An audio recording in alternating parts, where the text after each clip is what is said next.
And we're here today to express a lot of things, both opposition to Donald Trump's agenda and to try to emphasize the things that we think are important and that we want to focus on, not just this week, not just with this coming inauguration day, before the next 4 years, in order to get justice for our communities, in order to provide the things that we need, in order to get the government to provide the things that we need for our communities.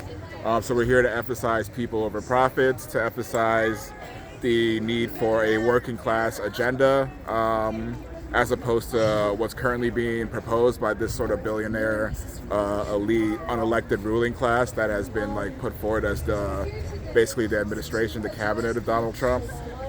So we're here to stand in opposition to that and to emphasize what we think needs to be focused on. Do you have any particular concerns for your community as someone who's black with the next 4 years?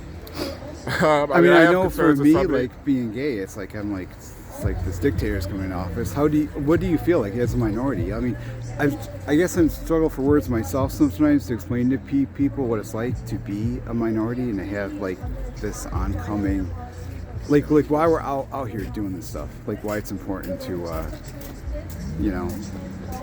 why it's important to do this 2 days before the inauguration.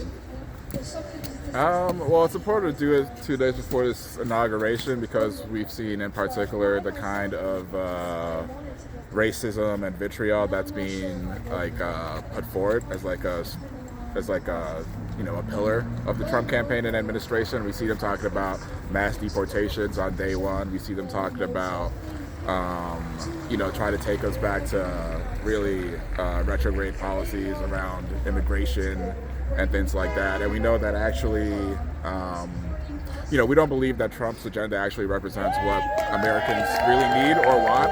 We think that he got into office because of a lack of focus really from the Democratic Party on things that people really need, an emphasis on the economy, an emphasis on ending wars overseas, particularly the war in Gaza.